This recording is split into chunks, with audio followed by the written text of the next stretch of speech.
नमस्ते दर्शकों, India news देख रहे हैं आप और मैं हूं आपके साथ वैभव मिश्रा। तो चलिए बुलेटिन की शुरुआत बिना देर किए सबसे पहले इस वक्त की बड़ी खबर से करेंगे। दरअसल केंद्र सरकार ने आतंक पर बड़ा प्रहार बोला है और यूएपीए के तहत 23 पाकिस्तानी आतंकी घोषित किए गए हैं।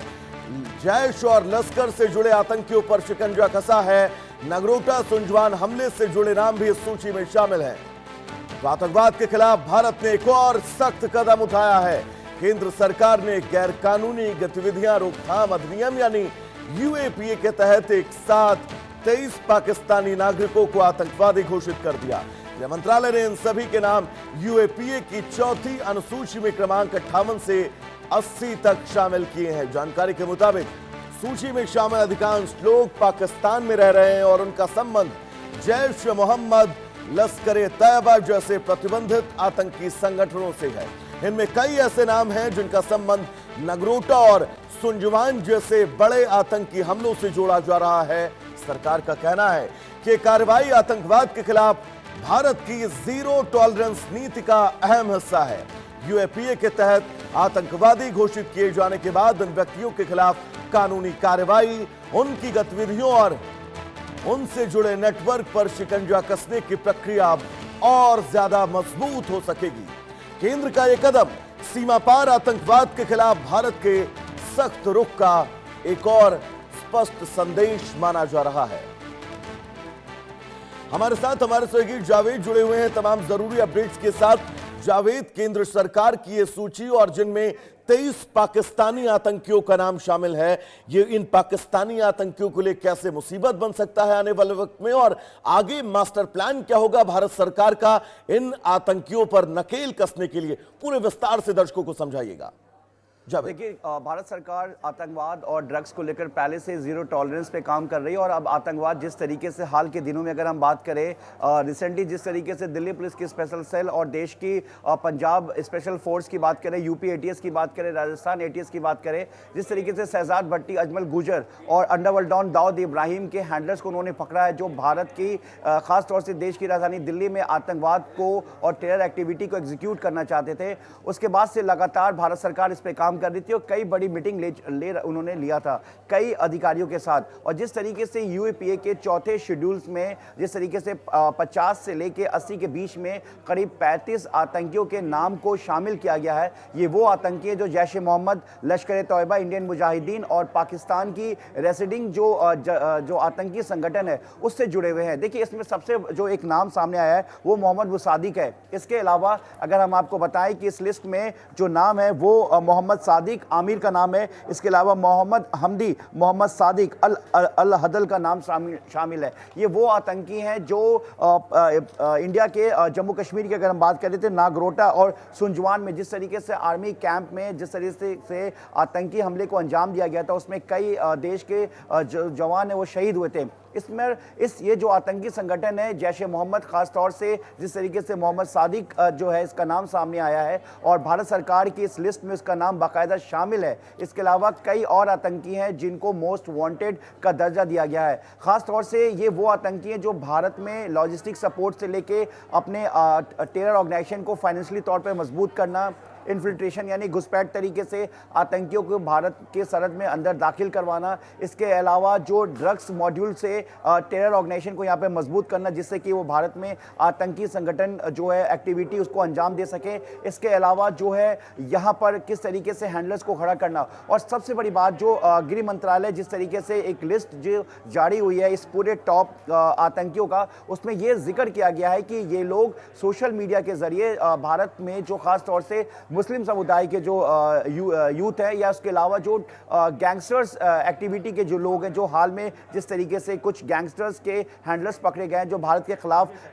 टेरर साजिश को अंजाम देना चाह रहे थे, उनको भड़काऊ भाषण के जरिए और वीडियोस के जरिए उनको पूरी तरीके से रेडिकलाइज किया जाता है और साथ ही उन यूथ को जो है यहाँ पर सरकार के खिलाफ जो है भड़काया जाता है। उनको बताया जाता है कि किस तरीके से एक विशेष समुदाय को जो है यहाँ पर टॉर्चर किया जा रहा है। मतलब ये वो तरीके हैं सोशल मीडिया पर जिससे कि वो भारत के खिलाफ खुद खड़े हों और हैंडलर्स के तौर पर इन आतंकी संगठन को पूरी तरीके से मजबूत करें और देश में जो है आतंकी एक्टिविटी को अंजाम दें। देखिए, भारत सरकार ने पूरी तरीके से कहा है कि सरहद उस पार से जिस तरीके से पूरी तरीके से इन्फिल्ट्रेशन कराया जा रहा है, यहाँ पे टेरर एक्टिविटी को अंजाम दिया जा रहा है, उसको पूरी तरीके से जीरो टॉलरेंस चाहती है। और ये जो लिस्ट है, इससे पहले भी अगर हम साल 2025 की बात करें तो भारत सरकार की तरफ से एक लिस्ट जारी किया गया था जिसमें देश के बड़े गैंगस्टर्स से लेकर जो इस वक्त विदेश बैठे हुए हैं, जो भारत से भागकर विदेश बैठे, जो कई ऐसे आतंकी हैं, कई ऐसे प्रतिबंधित आतंकी संगठन से जुड़े हुए आतंकी हैं, कई ऐसे गैंगस्टर्स हैं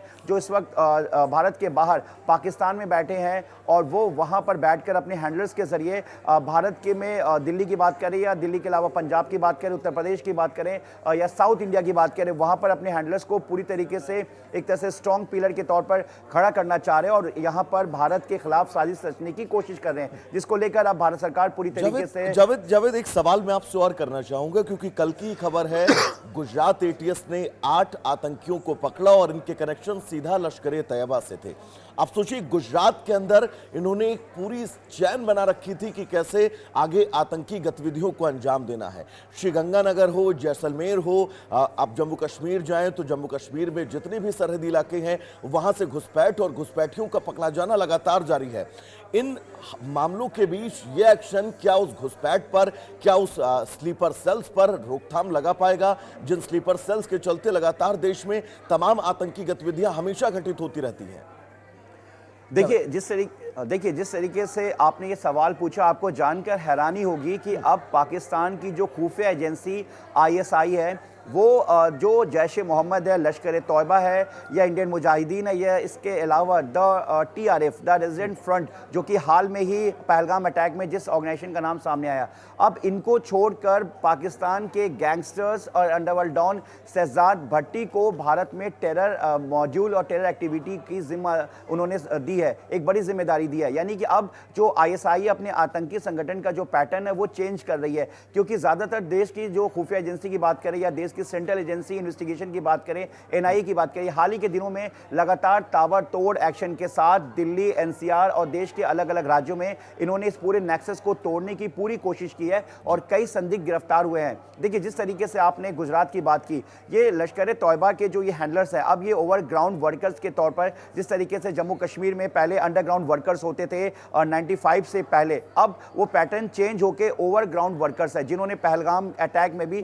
पूरी तरीके से आतंकियों का साथ दिया था और उन आतंकियों को पूरी तरीके से लॉजिस्टिक सपोर्ट किया था। अब वही ओवरग्राउंड वर्कर्स जो है देश के दूसरे राज्यों में भी एस्टैब्लिश हो रहे हैं, उन्हें हैंडलर्स के तौर पर भी देखा जा रहा है, ओवरग्राउंड वर्कर्स के तौर पर भी देखा जा रहा है। अब इसमें से ज़्यादातर जो है पंजाब पुलिस की स्पेशल फोर्स ने, यूपी एटीएस ने, गुजरात एटीएस ने और इसके अलावा देश के दूसरे स्टेट पुलिस ने भी ऐसे कई हैंडलर्स को पकड़ा है। लेकिन सबसे बड़ी चौंकाने की बात है कि इसमें अब आतंकियों के साथ साथ जो कई स्टेट्स के जो छोटे बड़े बदमाश हैं, जो बड़े गैंगस्टर्स से कहीं ना कहीं अपना कनेक्शन चाहते हैं, उनके साथ अब जुड़कर भारत के खिलाफ जो टेरर एक्टिविटी बिल्कुल, अगर भारत की सरकार, गृह मंत्रालय ने उस नब्ज को पकड़ लिया है जिस नब्ज के चलते इस देश में लगातार आतंकवाद पनप रहा है, तो यकीन मानिए जावेद, ये हमारे आप और हर एक देशवासी के लिए बहुत शानदार बात होगी। फिलहाल आप जावेद, आपका बहुत बहुत शुक्रिया इस तमाम विस्तृत जानकारी के लिए। तो चलिए दर्शकों, इस बीच आगे बढ़ेंगे, एक और बड़ी खबर आपको बता दें। शोपियां में